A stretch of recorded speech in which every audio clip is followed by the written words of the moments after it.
Episode की शुरुआत में हम देखते हैं कि इफान उस फॉरबिडन एरिया के अंदर पहुंच चुका होता है। उसके पास जो ट्रेजर था, जो उसे पिछले एपिसोड में एक लड़की ने दिया था, वो अब वो बाहर निकालता है और एक सुरक्षित जगह पर रख देता है। इफान सोचता है कि चाहे उसके पास कितना भी पावरफुल आर्मर क्यों ना हो, वो अपनी बॉडी को तो बचा सकता है, लेकिन अपनी कल्टीवेशन को नहीं, क्योंकि इस जगह पर मौजूद घोस्ट्स बहुत तेजी से उसकी वर्चुअल एनर्जी को ऑब्जॉर्ब करना शुरू कर देते हैं। वो खुद कहता है, यहाँ द्वितीय एम्पिरर तक को ये घोस्ट्स हरा चुके हैं, तो मुझे बहुत सावधानी बरतनी होगी। तभी वो तुरंत एक पावरफुल अटैक करता है, जिससे एक जबरदस्त ब्लास्ट होता है, और इस मौके का फायदा उठाकर इफान वहां से बाहर निकलने की कोशिश करता है। लेकिन फॉरबिडन एरिया के सभी घोस्ट्स अब इफान के पीछे पड़ जाते हैं। वो अपनी पूरी स्पीड से भागता है, लेकिन कुछ घोस्ट्स पहले से ही उसका रास्ता रोकने की कोशिश करते हैं। इससे उसे थोड़ी परेशानी होने लगती है। फिर उसकी नज़र एक पहाड़ की चोटी पर जाती है और वो कहता है, मैजिकल मेडिसिन ज़रूर वही होगी, मुझे जल्दी वहाँ पहुँचना होगा। तभी वो अपनी डिवाइन वर्ड टेक्निक एक्टिवेट करता है और देखते ही देखते आसपास के सारे घोस्ट्स एक ही झटके में नष्ट हो जाते हैं। ये देखकर इरफान खुद कहता है, जैसा मैंने सोचा था, एम्परर जियाओ टेम्पल की टेक्निक सही में असरदार है। अब वो पहले से भी ज़्यादा तेज़ी से उस माउंटेन की तरफ बढ़ता है, क्योंकि डिवाइन वर्ड टेक्निक ने उसकी पावर को काफ़ी बढ़ा दिया था। लेकिन ज्यादा पावर का इस्तेमाल करने के कारण अब उसे थकान महसूस होने लगती है, इसलिए वो थोड़ी देर रुकता है। मगर इतने में सभी वाइट घोस्ट्स एक साथ होकर उस पर हमला करना शुरू कर देते हैं। इस बार इफान फिर से अपनी डिवाइन वर्ड का यूज करता है, लेकिन जितने घोस्ट्स को वो नष्ट करता है, उतने ही नए घोस्ट्स उसके सामने आ जाते हैं। कुछ घोस्ट तो उसके बहुत करीब तक पहुंच जाते हैं और उसकी वर्चुअल एनर्जी को अब्सॉर्ब करने लगते हैं। इससे वो धीरे धीरे कमजोर भी होने लगता है, और जिस डिवाइन वर्ड को उसने समन किया था, वो भी अब गायब हो चुके होते हैं। ईफान कहता है, ये टेक्निक ज्यादा देर तक इन्हें रोक नहीं पाएगी, मुझे यहाँ से निकलना ही होगा। यही सोचकर वो अपनी डिवाइन आई एक्टिवेट करता है और उसकी नज़र सीधा उस एंशिएंट कॉफिन पर जाती है। वो हैरान होकर बोलता है, क्या ये चीज़ यहाँ हो सकती है? मुझे चाहे जो भी हो जाए, इस हेसियन कॉफिन तक पहुँचना ही होगा, तभी मैं अपनी जान बचा सकता हूँ। ये कहते ही ईफान तेजी से उस हेसियन कॉफिन की तरफ बढ़ने लगता है, लेकिन इस फोबिडन एरिया में जितने भी गोस्ट थे, सभी उसकी स्पिरिचुअल प्रेजेंस को महसूस करके उसकी ओर बढ़ने लगते हैं। मगर ईफान हार मानने वालों में से नहीं था। वो तुरंत अपनी स्पिरिचुअल एनर्जी को रिलीज करता है, जिससे वहां एक हल्का सा ब्लास्ट होता है और उसकी हेयर कलर तक बदल जाती है। इसके बाद वो निकालता है अपना बटरफ्लाई जेड पेंडेंट, जिससे हाई अमाउंट में स्पिरिचुअल एनर्जी बाहर निकलने लगती है और उसके बॉडी में धीरे धीरे फिर से एनर्जी आ जाती है। लेकिन गोस्ट्स की संख्या अब हजारों में पहुंच चुकी थी और वो अब भी ईफान की विजुअल एनर्जी को अब्सॉर्ब कर रही थी। इससे उसकी हालत लगातार बिगड़ती जा रही थी, लेकिन आखिरकार वो प्रोटेक्टिव बैरियर को पार करके हेसियन कॉफिन के अंदर पहुंच जाता है। अब कोई भी गोस्ट उसे छू नहीं पा रहा था। ईफान सोचता है, शायद इस दुनिया में कोई ऐसा नहीं है जो मेरी मौत पर आंसू बहाएगा। तभी एक गोल्डन लाइट चमकने लगती है और वो होश में आ जाता है। धीरे धीरे वो ऊपर की ओर उठने लगता है और जैसे ही उस गोल्डन लाइट को छूता है, उसकी पास्ट मेमोरीज सामने आने लगती हैं। वहां दिखता है कि उसके माता पिता उसे प्यार से संभाल रहे हैं। छोटा ईफान अपने पिता से लिपटकर रोने लगता है। उसके पापा कहते हैं, ईफान, तुम्हें चिंता करने की कोई जरूरत नहीं है, सब ठीक हो जाएगा। जब ईफान को फिर से होश आता है, वो खुद से कहता है, क्या मैं सच में अभी जिंदा हूँ? तभी उसकी नज़र बटरफ्लाई जेड स्टोन पर पड़ती है, जो अब लगभग डैमेज हो चुका था। वो उसे वहीं छोड़ देता है। इसके बाद ईफान अपने पास मौजूद सभी ट्रेजर को बाहर निकालता है और ध्यान से देखने लगता है कि उनमें से कौन सा उसके लिए यूजफुल हो सकता है। तभी उसकी नज़र पड़ती है मिस जाओ द्वारा दिए गए ट्रेजर पर, और उसे देखकर ईफान थोड़ा खुश हो जाता है। वो उसे हाथ में लेता है और वहां से एक हाई अमाउंट में स्पिरिचुअल एनर्जी बाहर निकलने लगती है। इस एनर्जी में इतनी प्योर लाइफ एनर्जी थी कि उसने ईफान की जान बचा ली। अब ईफान इस एनर्जी को धीरे धीरे अब्सॉर्ब करने लगता है और अपने मन में कहता है, अब मैं हार नहीं मान सकता। इसके बाद वो फिर से फोबिडन एरिया की ओर बढ़ने लगता है, क्योंकि उसके पास जाओ का दिया हुआ स्टोन था। अब गोस्ट्स उसकी एनर्जी को ट्रैक नहीं कर पा रहे थे। ईफान सोचता है, वाकई में ये चीज काम कर रही है, और इसी विश्वास के साथ वो फोबिडन एरिया को पार करता है और पहुंचता है उस जगह जहां उसके सामने प्रकट होता है एक विशाल स्पिरिचुअल पूल। इतनी मेहनत के बाद उसे ये स्पिरिचुअल पूल मिला था। वो तुरंत उस पूल में डुबकी लगाना शुरू कर देता है और उसकी इंजरीज धीरे धीरे हील होने लगती हैं। ठीक उसी वक्त इरफान की नज़र एक अजीब से स्टोन पर जाती है। वो हैरान होकर बोलता है, ये स्टोन तो बहुत ही स्ट्रेंज है, क्योंकि ये समय के बहाव को रेजिस्ट कर सकता है। ये कोई आम बात नहीं है। इसके बाद इरफान को कुछ अजीब सा महसूस होने लगता है। तभी उसकी नज़र एक शानदार विजुअल ट्री पर पड़ती है।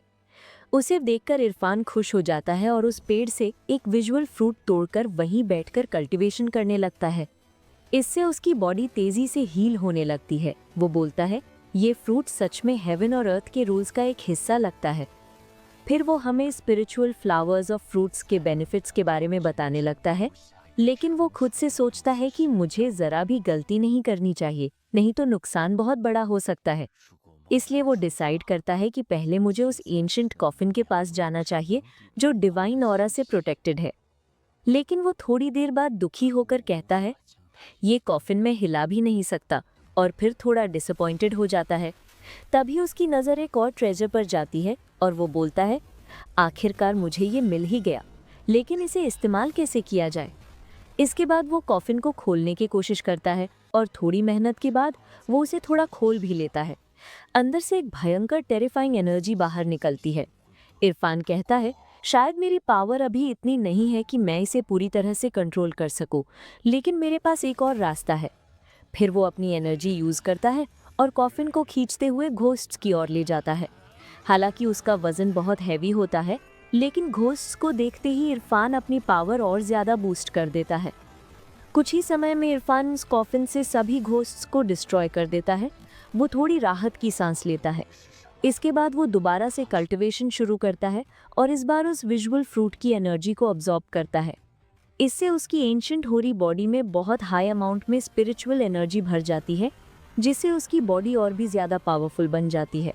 सीन काट होता है और हम कुछ समय बाद का सीन देखते हैं, जहां इरफान कहता है, 5 कलर वैली भी 9 ड्रैगन्स कॉफिन जितना ही रेयर है और वहाँ भी मैजिकल चीज़ें हैं। इसलिए वो सोचता है कि मुझे किसी भी हालत में वहाँ जाना होगा। अब वो अपने घर लौटने की तैयारी करता है। कल्टीवेशन के बीच उसकी बॉडी में कुछ मिस्टीरियस हलचल शुरू हो जाती है। वो कहता है, ये सीन तो देखने लायक है और मुझे ये मौका हाथ से जाने नहीं देना चाहिए, क्योंकि ये दोबारा नहीं आएगा। इरफान के चारों ओर मौजूद सारी स्पिरिचुअल एनर्जी तेजी से उसकी बॉडी के अंदर समा रही थी। इसकी वजह से उस जगह पर ज़बरदस्त थंडर स्ट्राइक शुरू हो जाती है, क्योंकि वहाँ पर थंडर पनिशमेंट किंग एक बार फिर प्रकट हो गया था। इस बार उनकी संख्या 4 थी और उनकी पावर पहले से कहीं ज़्यादा बढ़ चुकी थी। अब वो सब मिलकर अपनी पावर को एक्टिवेट करके इरफान पर अटैक करने की तैयारी करने लगते हैं। इसी दौरान इरफान पर जोरदार थंडर गिरती है, जिससे उसकी हालत काफ़ी ख़राब हो जाती है। लेकिन इरफान हार मानने वाला नहीं था। उसने तुरंत अपना ड्रैगन स्वॉर्ड सामन किया और एक ज़बरदस्त स्लैश अटैक करता है। इस अटैक की वजह से उसे दोबारा कल्टीवेशन करने का मौका मिल जाता है और वो बैठकर फिर से स्पिरिचुअल पूल में कल्टीवेशन शुरू कर देता है। वो खुद कहता है, इस बार मुझे किसी भी हाल में हेवन और अर्थ के नियमों को तोड़कर आगे बढ़ना होगा। इतना कहकर इरफान एक सीक्रेट मेथड का उपयोग करता है, जिसकी मदद से वो अपने हाथों से पानी को नियंत्रित करने लगता है। उसके नीचे एक बेहद शक्तिशाली फॉर्मेशन भी सक्रिय हो जाता है। जो इस चीज़ को जीतता है वही इसका असली मालिक बनता है। ऐसा कहकर इरफान अपने कल्टीवेशन में लग जाता है। इसके बाद कुछ समय बीतने के बाद हम देखते हैं कि एक गोल्डन बॉडी नीचे उतरती है और फिर दृश्य कट हो जाता है। कुछ समय बाद दिखाया जाता है कि इरफान फॉरबिडन एरिया से बाहर निकल रहा होता है। वो कहता है, अब इस जगह पर मुझे 3 महीने हो चुके हैं, अब मुझे वापस लौटना होगा। लेकिन वो ये भी कहता है कि जब मैं वहाँ वापस जाऊँगा तो उन लोगों के चेहरे देखने का मज़ा आएगा। तभी एक कल्टीवेटर अचानक उसकी ओर हमला करता है, लेकिन इरफान फुर्ती से उसे डॉज कर लेता है। वो कहता है, मैंने जो कहा, अगर तुम मान जाओ तो जिंदा रह सकते हो, वरना तुम्हें पता है मैं क्या कर सकता हूँ।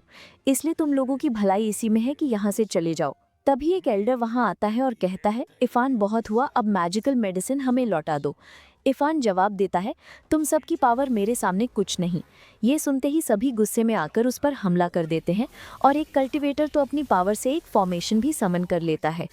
इसके बाद इफ़ान बहुत बेरहमी से सबको मारने लगता है और उनकी हालत ख़राब हो जाती है। तभी एक एल्डर अपने पावर से बो एंड एरो समन करता है और इफ़ान पर निशाना साधता है। इफ़ान कहता है, एक मामूली कल्टीवेटर होकर तुम मुझसे पंगा ले रहे हो, इसका अंजाम तुम्हें भुगतना पड़ेगा। इसके बाद उसका स्पिरिचुअल स्वॉर्ड और इफ़ान का स्पिरिचुअल हैंड टकराते हैं और एक भीषण ब्लास्ट होता है, लेकिन इफ़ान का अटैक कहीं ज़्यादा शक्तिशाली होता है। वो अपने दोनों स्पिरिचुअल हैंड से उसे चकनाचूर कर देता है। ये देखकर बाकी सभी कल्टीवेटर्स हैरान रह जाते हैं। इफ़ान कहता है, तुम सब मामूली कल्टीवेटर हो और फिर भी इतनी हिम्मत दिखा रहे हो। फिर सीन कट होता है और हमें कुछ और कल्टीवेटर्स दिखाए जाते हैं जो इफ़ान के दादा पर हमला करने पहुंचते हैं। इसी के साथ ये एपिसोड समाप्त